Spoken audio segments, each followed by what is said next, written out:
Good evening, ladies and gentlemen. I'm delighted to welcome you here to the second of our Science Week lectures for 2008.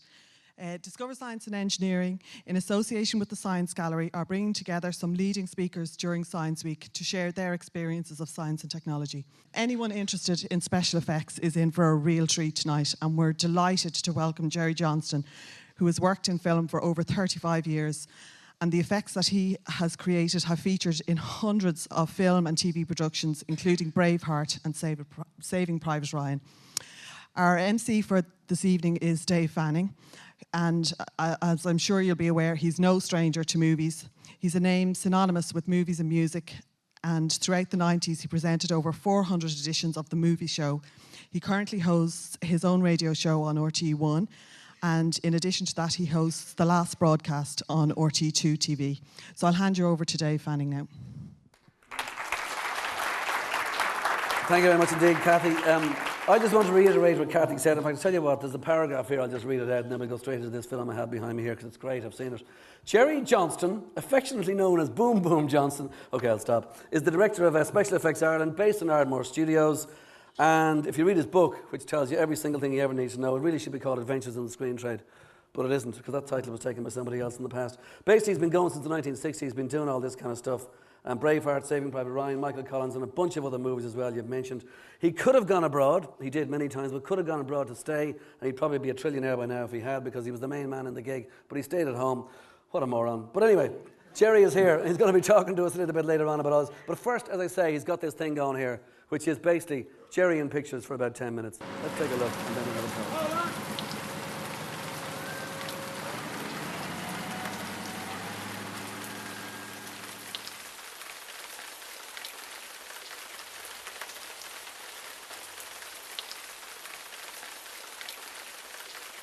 One of the most important aspects in rain scenes is depth. If rain appears in the foreground only, it looks artificial, and so rain towers must be placed in such a way as to cover the whole area in the shot.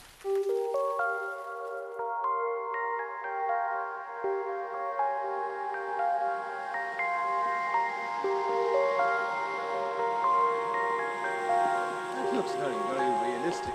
Usually, the effects department is called upon to create a snow scene in mild or even warm weather. To dress a large area, foam is sprayed over the set from large delivery hoses.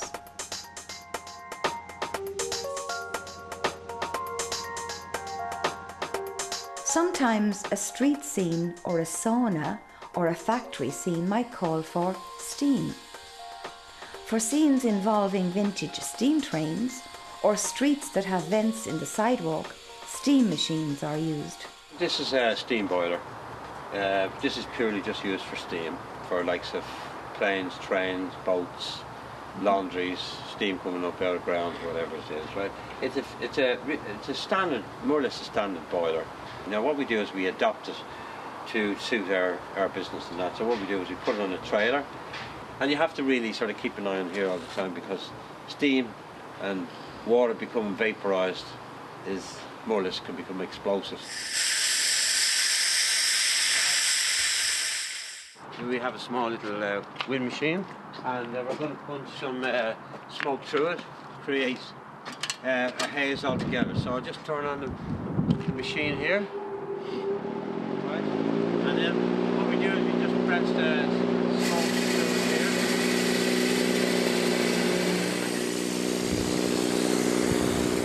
here. In atmospherics, smoke plays a major role, and smoke machines are used to create fog or mist.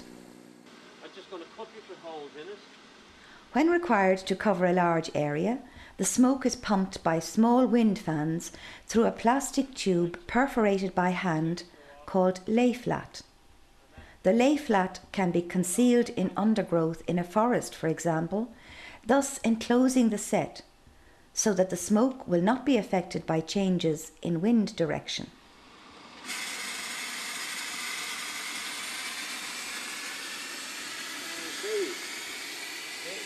And this goes all the way around the set. That goes all the way around the set, yeah?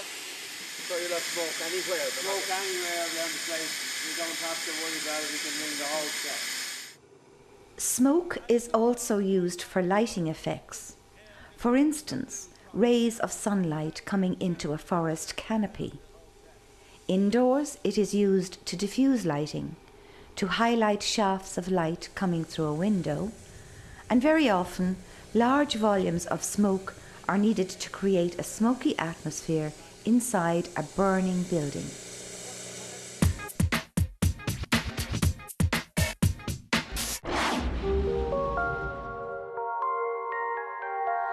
The technology, tools, and ingredients of special effects have been created in the real world by physicists, lab technicians, engineers, biochemists, and photographers. Filmmakers have adopted these inventions, and the special effects technician must be a jack of all trades, a carpenter, an electrician, an engineer, an inventor, and a magician. Because most of what is designed and fabricated is suitable for use only in the movies. Lads, we have to wrap this up. Are you not ready? No, they had it gone. That's not a problem. Come on! Jeez!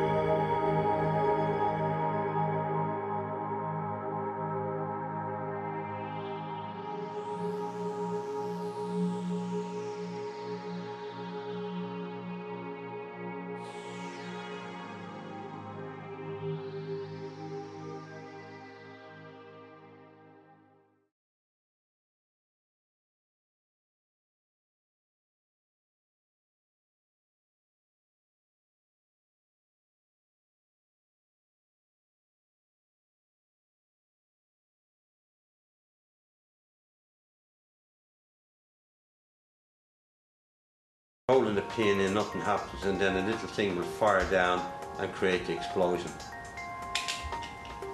It's packed with explosives. So I screw off the top. I don't tell the office, it's where I keep my petty cash. This here is sort of like, you know, it's a baton and that. Sorry about that, mate. You've got to be tough when you're in special effects.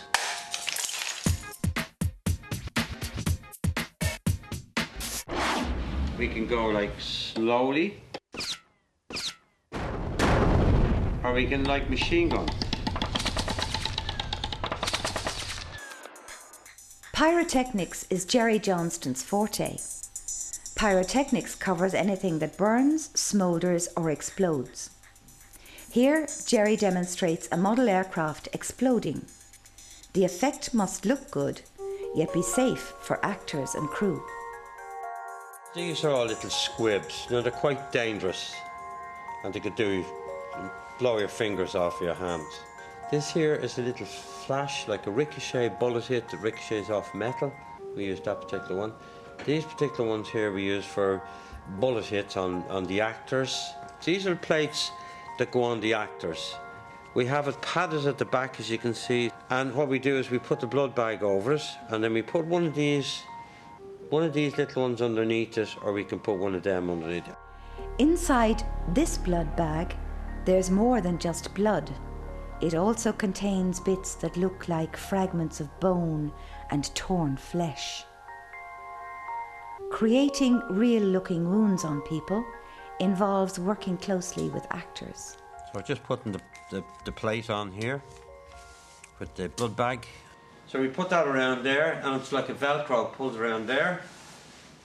And then what we do is, when that's around the body, wherever, the back, the arms or whatever, we put then this plate goes on after that, and that's the chest plate, be for your back or side or whatever.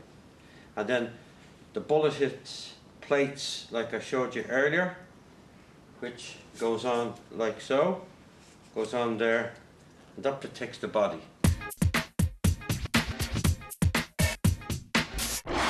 After pyrotechnics, the next most common effect in film is atmospherics. Atmospherics involves the creation of rain, snow, fog, mist, wind and smoke, each creating a weather condition or atmosphere.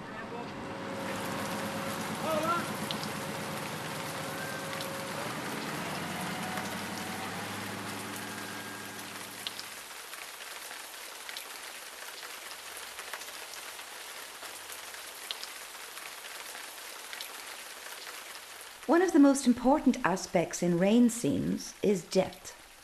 If rain appears in the foreground only, it looks artificial, and so rain towers must be placed in such a way as to cover the whole area in the shot.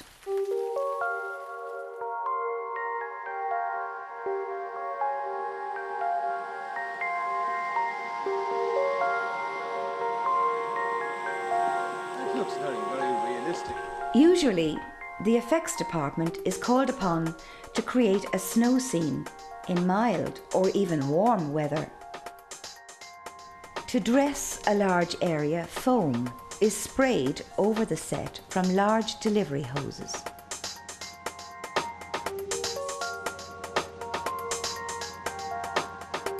Sometimes a street scene or a sauna or a factory scene might call for steam. For scenes involving vintage steam trains or streets that have vents in the sidewalk, steam machines are used. This is a steam boiler. This is purely just used for steam, for likes of planes, trains, boats, laundries, steam coming up out of ground, whatever it is, right? It's a standard, more or less a standard boiler. Now what we do is we adapt it to suit our business and that. So what we do is we put it on a trailer, and you have to really sort of keep an eye on here all the time, because steam and water becoming vaporised is more or less can become explosive. We have a small little wind machine, and we're going to punch some smoke through it, create a haze altogether. So I'll just turn on the machine here, right? And then what we do is we just press the smoke through here.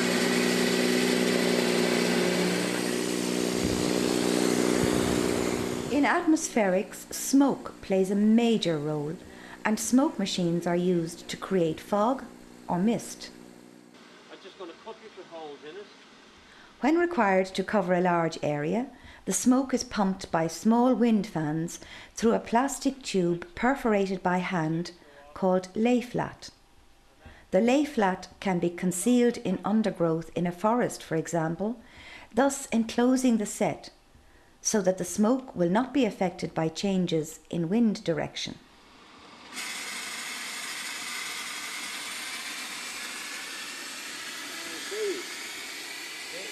And this goes all the way around the set. That goes all the way around the set, yeah? So you'll have smoke anywhere. Smoke anywhere around the place. You don't have to worry about it, you can ring the whole set. Smoke is also used for lighting effects. For instance, rays of sunlight coming into a forest canopy. Indoors, it is used to diffuse lighting, to highlight shafts of light coming through a window, and very often, large volumes of smoke are needed to create a smoky atmosphere inside a burning building.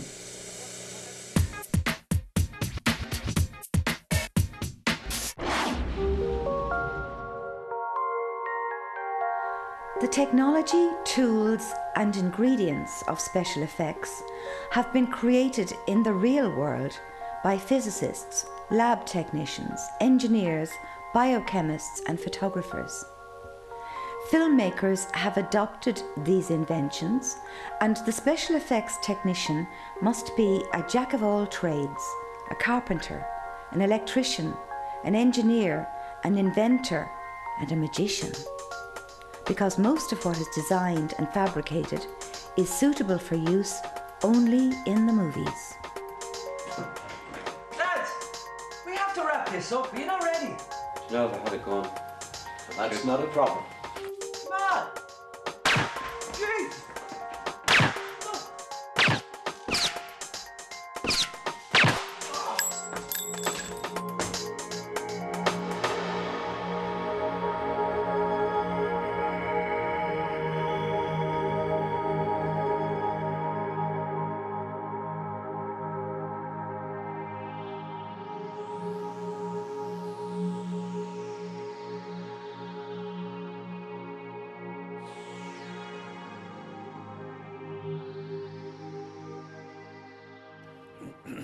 John, glad we had a look at it like that. Because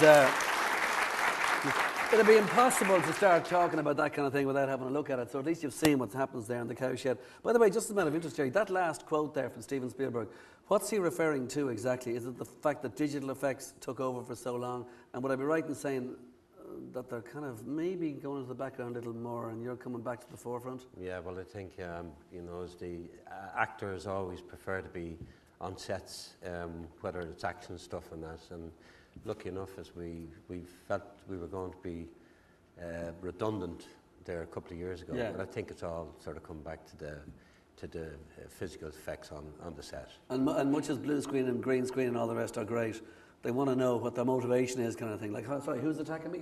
This is it. I mean, you can get the actor on the green screen, and then after the second take, they're beginning to wilt, and they want to know what's around because it's just a purely green screen. Look, there's a million ways we could start this, because like I say, we're going to do question and answer a bit later on as well. But I just want to go through some of what Gerry does. One of the easiest ways to do it is simply to mention the movies he's made. But you do go in the book, by the way, just about your childhood and how you grew up and all the rest of it. You mention your family, you mention your kids, and you mention a lot of other private stuff as well. But just on the actual work and what we've seen there, if we could go back exactly 40 years, I'm not going to stay there necessarily, 1968, could I say that was the start, do you think, of what we might call an Irish film industry that, to be honest, has gone in fits and starts and might just be in as bad a position now as it was 40 years ago?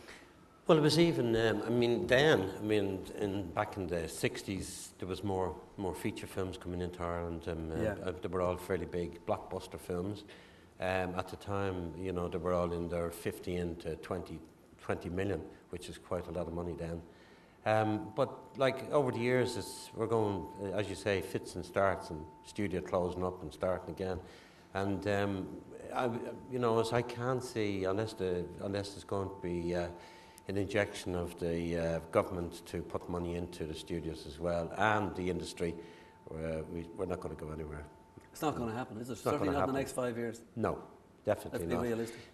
Well, hopefully the upturn of the world economy, whether that helps it in that way, I don't know. But we're sort of like, we were up the top of tax incentives there a few years ago. Yeah. Now we're at the bottom of the scale, and the rest of the countries in Eastern Europe have gone up, and they usually sort of now come in and give you a package. And that could be anything to do with the government, different departments. Yeah. Very important. Oh, look, I just want to go back to some of those movies you mentioned there, just taking them all and the kind of a thing. There's an awful lot of them to do with First World War, or fighting in the air, or, little small planes crashing and all the rest of it, which is a little bit of what we saw there. I mean, for instance, there's the Blue Max, there's Darling Lily, and there's a bunch of others then that go on to Zardos and Ryan's Daughter, etc. But of all those, you did an awful lot of those kind of World War I kind of movies. Did that help doing, say, Blue Max in 66, and then say, well, your man did Blue Max, let's get him in again for this, and suddenly you had 4 or 5 without realising you had a resume?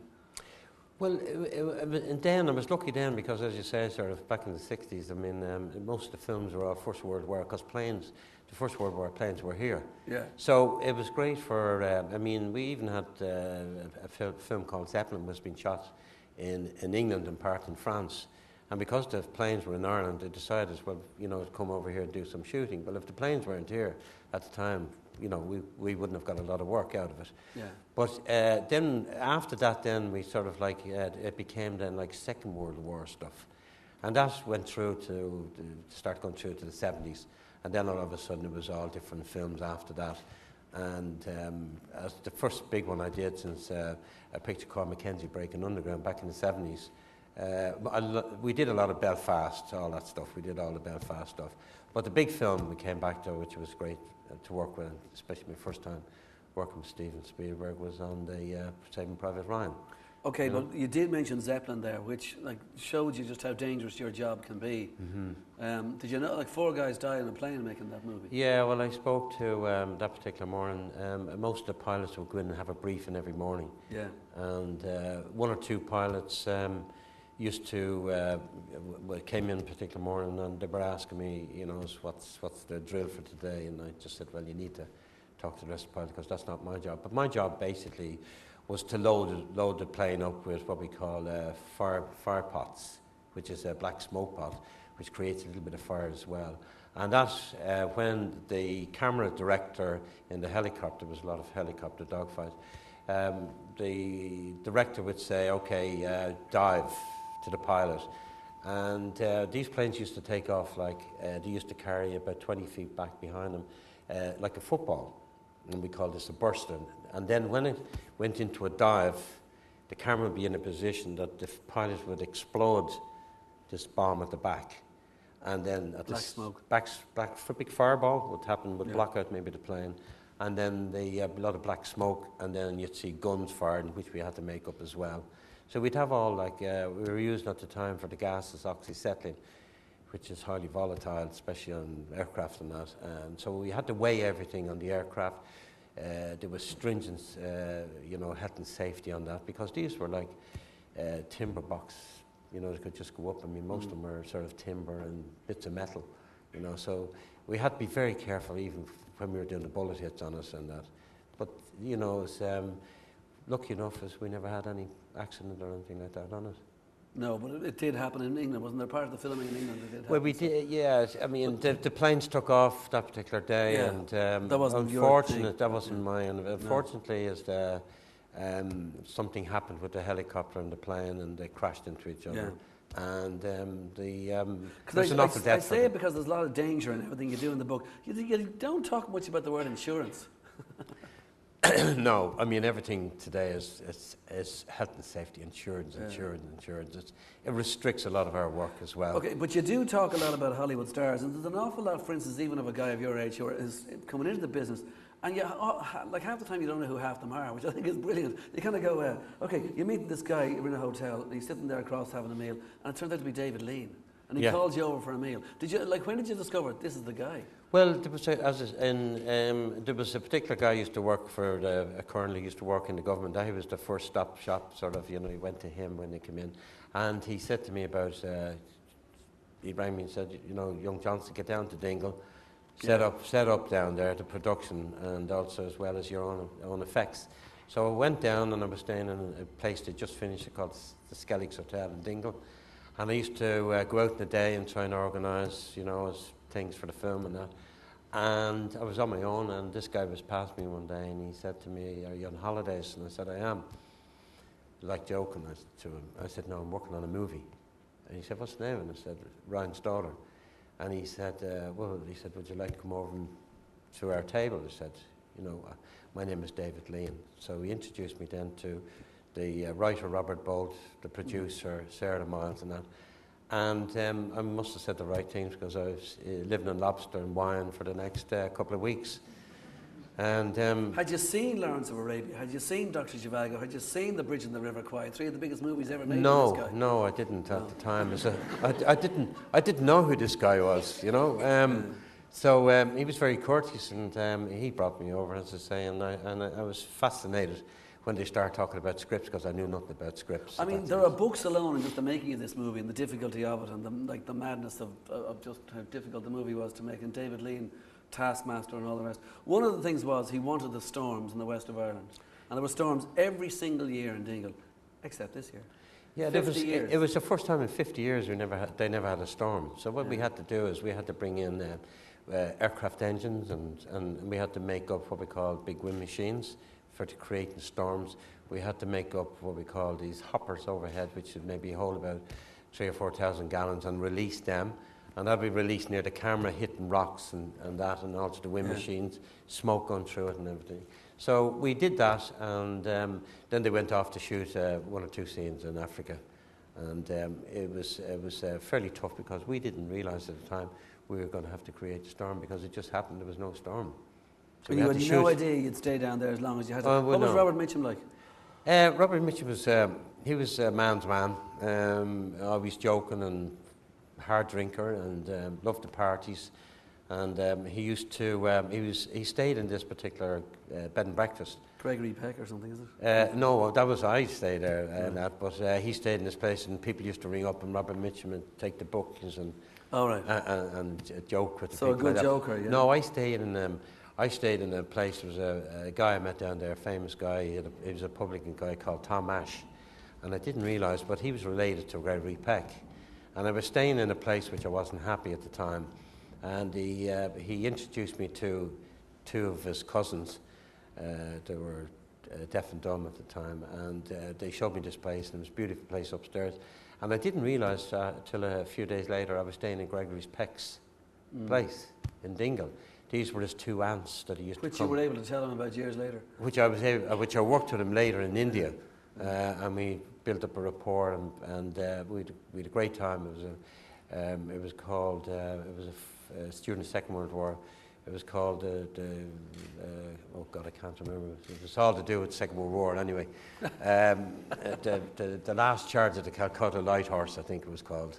And I worked with Gregory there for a while. Then we met back in Ireland. He was back in Ireland here, and then I never seen him after that.